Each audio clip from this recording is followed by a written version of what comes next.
What is a parent? What is a parent? It's not an easy question.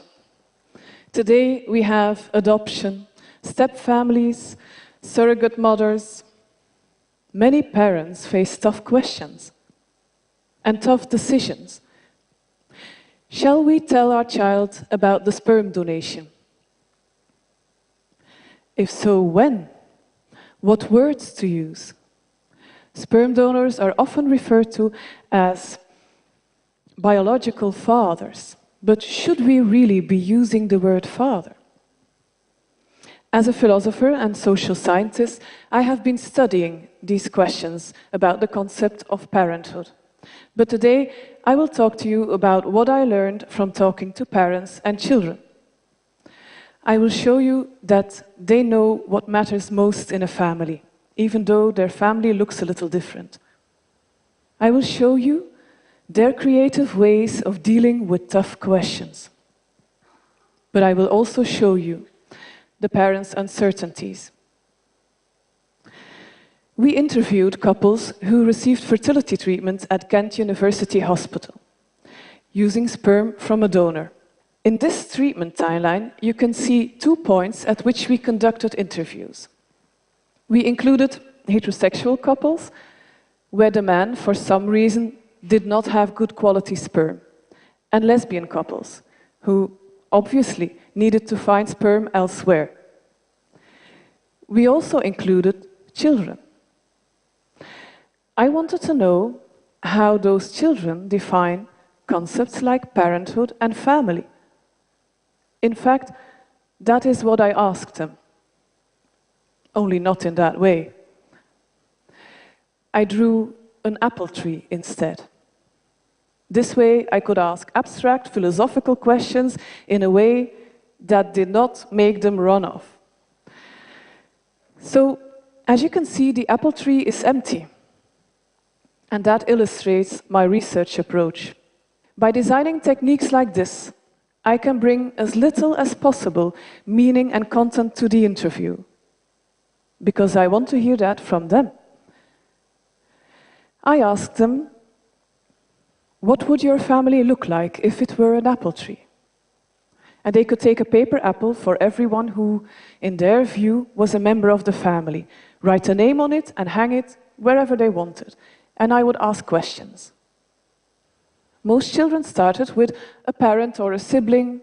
One started with Boxer, the dead dog of his grandparents. At this point, none of the children started mentioning the donor. So I asked them about their birth story. I said, before you were born, it was just your mom and dad, or mom and mommy. Can you tell me how you came into the family? And they explained. One said, my parents did not have good seeds, but they're friendly men out there who have spare seeds. They bring them to the hospital and they put them in a big jar. My mommy went there and she took 2 from the jar, 1 for me and 1 for my sister. She put the seeds in her belly, somehow, and her belly grew really big, and there I was. So, only when they started mentioning the donor, I asked questions about him, using their own words. I said, if this would be an apple for the friendly man with the seeds, what would you do with it? And one boy was thinking out loud, holding the apple, and he said, I won't put this one up there with the others. He's not part of my family. But I will not put him on the ground. That's too cold and too hard. I think he should be in the trunk, because he made my family possible. If he would not have done this, that would really be sad, because my family would not be here and I would not be here. So also parents constructed family tales, tales to tell their children. One couple explained donor insemination by taking their children to a farm. to watch a vet inseminate cows. And why not? It's their way of explaining, their do-it-yourself with family narratives, DIY. And we had another couple who made books, a book for each child. They were really works of art, containing their thoughts and feelings throughout the treatment. They even had the hospital parking tickets in there. So it is DIY, finding ways, words and images to tell your family story to your child. And these stories were highly diverse, but they all had one thing in common. It was a tale of longing for a child and a quest for that child. It was about how special and how deeply loved their child was. And research so far shows that these children are doing fine. They do not have more problems than other kids. Yet, these parents also wanted to justify their decisions through the tales they tell. They hoped that their children would understand their reasons for making the family in this way. Underlying was a fear that their children might disapprove and would reject the non-genetic parent. And that fear is understandable, because we live in a very heteronormative and geneticized society. A world that still believes that true families consist of one mom, one dad, and their genetically related children. Well, I want to tell you about a teenage boy. He was donor-conceived, but not part of our study. And one day he had an argument with his father, and he yelled, "You're telling me what to do? You're not even my father."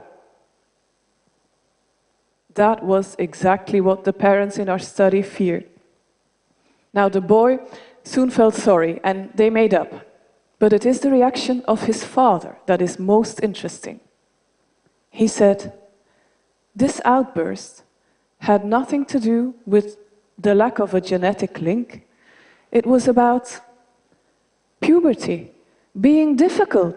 It's what they do at that age. It will pass." What this man shows us is that when something goes wrong, we should not immediately think it is because the family is a little different. These things happen in all families. And every now and then, all parents may wonder, am I a good enough parent? These parents too. They, above all, wanted to do what's best for their child. But they also sometimes wondered, am I a real parent? And their uncertainties were present long before they even were parents, at the start of treatment, when they first saw the counselor. And they paid close attention to the counselor, because they wanted to do it right. Even 10 years later, they still remembered the advice they were given. So when they thought about the counselor and the advice they were given, we discussed that. And we saw one lesbian couple who said, "When our son asks us, 'Do I have a dad?' we will say, 'No, you do not have a dad.' But we will say nothing more, not unless he asks, because he might not be ready for that. The counselor said so." Well, I don't know, that's quite different from how we respond to children's questions. Like, milk, is that made in a factory? We will say, no, it comes from cows. And we will talk about the farmer and the way the milk ends up in the shop. We will not say, no, milk is not made in a factory. So something strange happened here. And of course, these children noticed that. So one boy said, "I asked my parents loads of questions, but they acted really weird. So, I have a friend at school, and she's made in the same way. When I have a question, I just go and ask her." Clever guy. Problem solved. But his parents did not know this. And it certainly was not what they had in mind, nor what the counselor had in mind, when they were saying how important it is to be an open communication family. And that's the strange thing about advice. When we offer people pills, we gather evidence first. We do tests, we do follow-up studies. We want to know, and rightly so, what this pill is doing and how it affects people's lives. And advice? It is not enough for advice or for professionals to give advice that is theoretically sound or well-meant. It should be advice where there is evidence for, evidence that it actually improves patients' lives. So the philosopher in me would now want to offer you a paradox. I advise you to stop following advice. But yes.